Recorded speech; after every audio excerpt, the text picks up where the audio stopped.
मौलाना आज़ाद national Urdu university यानी मानू से डिस्टेंस से बीएड करना चाहते हैं तो आपके मन के सारे सवालात को आज हम प्रोस्पेक्टस के हिसाब से दूर कर देंगे। यानी इसमें क्या सिलेबस होगा, क्योंकि एंट्रेंस एग्ज़ाम में कहाँ से प्रश्न पूछे जाएंगे, कब एंट्रेंस एग्ज़ाम होगा और कब आपको एडमिशन मिल जाएगा, और एडमिशन लेने के लिए आपको क्या क्या फॉर्मेलिटीज़ करने होंगे। क्योंकि आपको पता है कि डिस्टेंस मोड बीएड के लिए जो है आप तभी एलिजिबल है जब आप रेगुलर डीएलएड किए हुए हों और आप इन सर्विस टीचर रहते हैं। तो आपको क्या क्या फॉर्मेलिटीज़ करना है सभी हम आपको इस वीडियो में जो है क्लियर करेंगे। आप वीडियो के लास्ट तक बने रहिएगा। अगर चैनल पर नए हैं तो ज़रूर सब्सक्राइब कर लीजिए। आइए हम लोग आगे बढ़ते हैं। यहाँ प्रोस्पेक्टस में आपको दिख रहा होगा कि structure of the entrance test paper for BEd, यानी बीएड के एंट्रेंस टेस्ट के लिए क्या स्ट्रक्चर होगा। जो आपको बता दें कि यहाँ जो बीएड का आप एंट्रेंस टेस्ट देंगे उसके लिए आपको 100 नंबर के क्वेश्चन होंगे। कितने नंबर के क्वेश्चन होंगे? 100 नंबर के क्वेश्चन होंगे और प्रत्येक क्वेश्चन जो है 1 मार्क्स का होगा। और इस तरह से और आपका जो ये एग्ज़ाम होगा ये 2 घंटे का होगा। कितने घंटे का एग्ज़ाम होगा? 2 घंटे का होगा, जिसमें 2 हिस्से होंगे प्रश्न के। यानी एक जो सेक्शन 1 होगा वो जनरल इंग्लिश से होगा, ये सभी के लिए होगा। जनरल इंग्लिश से 15 नंबर के सवालात रहेंगे, 15 सवाल होंगे जो 15 नंबर के होंगे। उसी तरह जो जनरल उर्दू है यानी आम उर्दू से 15 सवालात होंगे और वो 15 सवालात जो है वो 15 नंबर के होंगे। उसके बाद अगर हम बात करें कि आम मालूमात से, जिसको हम लोग जनरल अवेयरेंस कहते हैं, तो जनरल अवेयरेंस से जो है वो 25 क्वेश्चंस रहेंगे, जो प्रत्येक क्वेश्चन 1-1 मार्क्स के रहेंगे। प्रत्येक क्वेश्चन कितने कितने मार्क्स के रहेंगे? 1-1 मार्क्स के रहेंगे। तो इस तरह से 25 मार्क्स के ये हो जाएंगे। उसके बाद अगर हम लोग बात करते हैं कि लॉजिकल एंड एनालिटिकल रीजनिंग, यानी 25 जो सवालात होंगे वो रीजनिंग के सवाल होंगे। ऐसे समझिए कि 25 सवालात आपके रीजनिंग से होंगे और ये भी 25 मार्क्स के होंगे। आगे है कि टीचिंग एंड लर्निंग से 20 नंबर के सवालात होंगे। यानी आपको जो हम ये कहते हैं कि तरीका तदरीस, जो पढ़ाने का जो तरीका है, जिसको आप पेडागोजी भी कह सकते हैं, तो उन टीचिंग लर्निंग से जो आपके सवालात होंगे वो 20 नंबर के सवालात होंगे। इस तरह से 5 हिस्सों से, अलग अलग हिस्सों से आपके सवालात किए जाएंगे। इंग्लिश से, जनरल उर्दू से, जनरल अवेयरेंस से, लॉजिकल एंड एनालिटिकल रीजनिंग से और फिर जो है टीचिंग एंड लर्निंग से। और ये टोटल जो है 20, 25, 15 यानी 100 मार्क्स के ये क्वेश्चंस होंगे। 2 घंटे का एग्ज़ाम होगा। 2 घंटे में आपको 100 नंबर के सवालात को बनाने रहेंगे। आगे हम बता दें कि ये जो है टोटल OMR बेस्ड एग्ज़ाम होगा। और ये कहाँ जो सेंटर है बीएड एंट्रेंस के लिए, वो कहाँ आपको सेंटर चूज कर सकते हैं। तो पूरे भारत में जो है ये 9 जगह पे आप इसका सेंटर चूज कर सकते हैं। पहला तो है कि department of education and training मानू हैदराबाद, यानी मानू के हैदराबाद कैंपस में जो है आप जो उसका department of education and teaching है, जो बीएड का जो कॉलेज है कैंपस में हैदराबाद यूनिवर्सिटी में, एक सेंटर वहाँ रहता है। दूसरा जो सेंटर है वो MANUU college of teacher education CTE Asansol west Bengal, यानी अगर कोई पश्चिम बंगाल या उसके आसपास के से जो है फॉर्म को फिल करते हैं तो आपका एक सेंटर आसनसोल में होगा। तीसरा सेंटर है मानू CTE यानी कॉलेज ऑफ टीचर एजुकेशन, ये औरंगाबाद महाराष्ट्र में है। तो तीसरा सेंटर औरंगाबाद महाराष्ट्र में है। चौथा जो है वो भोपाल में है, college of teacher education Bhopal में। उसके बाद जो है CTE बीदर कर्नाटका में है। फिर CTE दरभंगा यानी college of teacher education Darbhanga में है, जो कि इलियास अशरफ नगर चंदनपट्टी में स्थित है। दरभंगा जो शहर है वहाँ से 3-4 किलोमीटर की दूरी पर ये चंदनपट्टी स्थित है। वहीं जो है यहाँ भी सेंटर है। उसके बाद आपको बता दें कि college of teacher education Jammu and Kashmir में है, फिर रीजनल सेंटर दिल्ली में है और फिर मानू कैंपस वाराणसी में है। आपको बता दें कि 1 से लेकर के जो 7 जगह सेंटर है, इन 7 जगह पर मानू से रेगुलर बीएड का भी कोर्स होता है। जी, हैदराबाद से, आसनसोल से, महाराष्ट्र से, मध्य प्रदेश से, भोपाल से, उसके बाद बीदर कर्नाटका से, फिर जो है दरभंगा से और ये जम्मू कश्मीर से, इन जगहों से होता है। इसके अलावा भी जो है हरियाणा के नूह से, उत्तर प्रदेश के जो है संभल से, इन जगहों से भी मानू का रेगुलर में बीएड कोर्स होता है। तो ये जो सेंटर है, ये 9 सेंटर है पूरे इंडिया में जहाँ आपका टेस्ट होना है मानू डिस्टेंस बीएड का। ये OMR बेस्ड एग्ज़ाम होगा। आप देख सकते हैं यहाँ पर जो है स्क्रीन पर आगे आपको जो है ये OMR आएगा। इस तरह से OMR सीट नंबर होगा, question booklet number, exam date, time आपको फिल करना है।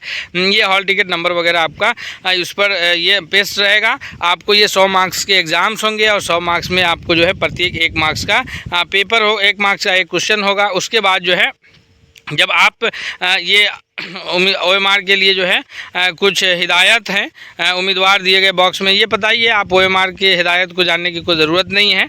आगे हम आपको बता दें कि ये सब होने के बाद जो आपका एग्ज़ाम हो जाएगा, एग्ज़ाम होने के बाद आपको जो है क्या क्या, ये आपका कब एग्ज़ाम होगा, तो अभी फॉर्म फिल करने का जो डेट है वो डेट है आपको, ये सारे डेट आपके स्क्रीन पर आ गया होगा, देख लीजिए आप गौर से। तो यहाँ पर डेट है कि इशू ऑफ एडमिशन नोटिफिकेशन, आप जानते ही हैं 5 जुलाई को एडमिशन नोटिफिकेशन आया है और 8 जुलाई 2026 से इसके फॉर्म फिल किए जा रहे हैं। लास्ट डेट है बीएड का फॉर्म भरने का। दो तरह से डिस्टेंस का बीएड और एमबीए का फॉर्म अलग से भरा जा रहा है और जो बाकी एडमिशन्स हो रहे हैं डिस्टेंस से ग्रेजुएशन में, पीजी में, तो उनका फॉर्म फिर अलग फिल हो रहा है। ये डिस्टेंस बीएड का फॉर्म फिल करने का 25 अगस्त डेट है, उसका डेट जो है वो सितंबर तक है। तो इसमें जो है लास्ट डेट है इसका आपको 25 अगस्त 2026 को है फॉर्म फिल करने का डेट। 25 अगस्त को जब आप फॉर्म फिल कर लेंगे फिर उसके बाद जो है आपको हॉल टिकट इशू किया जाएगा, यानी एडमिट कार्ड जो है वो आपको 28 अगस्त 2026 को एडमिट कार्ड इशू किया जाएगा। और इंट्रेंस टेस्ट जो 9 सेंटर हमने आपको ऊपर बताया है, उस 9 सेंटर पे आपका इंट्रेंस टेस्ट हो जाएगा 30 अगस्त 2026 को। उसके बाद जो है 30 अगस्त को आपका इंट्रेंस टेस्ट हो जाएगा और ठीक उसके 4-5 दिनों के बाद यानी 4 सितंबर को आप जो है आपका रिज़ल्ट आ जाएगा। किसका रिज़ल्ट? तो बीएड डिस्टेंस मोड का रिज़ल्ट आ जाएगा। फिर 7 सितंबर को फर्स्ट मेरिट लिस्ट आ जाएगा। फर्स्ट मेरिट लिस्ट में जिन लोगों का नाम होगा वो जिस जगह आपको अलॉट होगा, जो फॉर्म भरने में आप अपना चॉइस फिल किए होइएगा कि मानो हैदराबाद से करना चाह रहे हैं या दरभंगा से करना चाह रहे हैं या उसके किस सेंटर से करना चाह रहे हैं, जिस सेंटर को आप चूज किए होइएगा। और मेरिट लिस्ट में आपको आपके जो मेरिट के हिसाब से अलॉट होगा वहां आप चाहते हैं तो फर्स्ट मेरिट लिस्ट आने के बाद आप एडमिशन्स के लिए अब जो है ये भी ऑनलाइन ही काम होता है, ऑनलाइन डॉक्यूमेंट वेरिफिकेशन होगा। वो आप 7 और 8 सितंबर आपको 7 और 8 सितंबर का डेट दिया जाएगा जिसमें आप ऑनलाइन डॉक्यूमेंट्स अपलोड करेंगे और डॉक्यूमेंट अपलोड करने के बाद आपका वहाँ काउंसलिंग होगा। काउंसलिंग यानी जो डॉक्यूमेंट्स आप अपलोड करेंगे फॉर्म भरने के वक्त, जो डॉक्यूमेंट आप बताएंगे कि हम ये अहर्ता रखते हैं, उसके हिसाब से वो डॉक्यूमेंट्स आपको अपलोड करने होंगे। अपलोडेड आपके डॉक्यूमेंट्स का वेरिफिकेशन किया जाएगा। वेरिफिकेशन करने के बाद आपका एडमिशन कंफर्म हो जाएगा। उसके बाद जो है फिर सेकेंड मेरिट लिस्ट, अगर फर्स्ट मेरिट लिस्ट के बाद ज़रूरत अगर फील होगी तो फिर सेकेंड मेरिट लिस्ट आएगा 10 सितंबर को। अगर फर्स्ट मेरिट लिस्ट से ही सारे सीट फुल हो जाएंगे तो सेकेंड मेरिट लिस्ट नहीं आएगा। सेकेंड मेरिट लिस्ट वालों का जो है 10 सितंबर को जो आएगा उनका ऑनलाइन डॉक्यूमेंट वेरिफिकेशन और काउंसलिंग जो है वो 10 और 11 सितंबर को होगा। फिर उसके बाद अगर सीट बचता है तो जो लोग भी इंट्रेंस दिए होंगे, मेरिट में नहीं आ रहे होंगे फर्स्ट और सेकेंड में, तो स्पॉट एडमिशन का डेट आएगा जो 13 और 14 सितंबर का होगा। लास्ट डेट ऑफ एडमिशन 14 सितंबर होगा। शाम 6 बजे एडमिशन डेट जो है वो कंप्लीट हो जाएगा। यहाँ आपको जो एकेडमिक स्टाफ्स हैं उनके मोबाइल नंबर दिए हुए हैं, आप इसका स्क्रीनशॉट रख सकते हैं। मोबाइल और ईमेल आईडी उनके दिए हुए हैं। उसके बाद हम आपको आगे बता दें कि ये कुछ स्टाफ्स के नंबर्स हैं जो डिस्टेंस मोड बीएड से संबंधित है। उसके आगे आपको क्या फॉर्मेलिटीज़ करने होंगे अगर आपको एडमिशन्स लेना है तो वो भी हम आपको बता दें। अगर आपको ये पीडीएफ के रूप में चाहिए, आपको ये पूरा प्रोस्पेक्टस पीडीएफ में आप चाहते हैं तो फिर हम आप हमारे जो है स्क्रीन पर जो नंबर आ रहे हैं उस नंबर पे आप हमको व्हाट्सएप कीजिए। हम आपको जो है यहाँ ये पीडीएफ आपको पीडीएफ रूप में उपलब्ध करा देंगे। आगे है कि एम्प्लॉयमेंट सर्टिफिकेट, अगर आप एम्प्लॉय हैं तो ये एम्प्लॉयमेंट सर्टिफिकेट का एक परफॉर्मा है जो आपको फिल करके अपलोड करना होगा और आपको जो स्टडी सेंटर है वहाँ जमा भी करना होगा। ये आप जिस जगह पे हैं वहाँ के बीईओ से जो है, ब्लॉक एजुकेशन ऑफिसर से या फिर कंसर्न जो भी पदाधिकारी होंगे, और आपको जो है इसका काउंटर सिग्नेचर आपके प्रिंसिपल्स भी करेंगे। जो जिस स्कूल में आप होंगे वहाँ के हेडमास्टर आपको काउंटर साइन करेंगे और उसके बाद जो है उसी पर काउंटर साइन आपका जो प्रखंड शिक्षा पदाधिकारी है उनके द्वारा करा करके जमा करने हैं। तो और उसके बाद जो अगला है वो है permission certificate for undertaking practical academic activities for secondary level.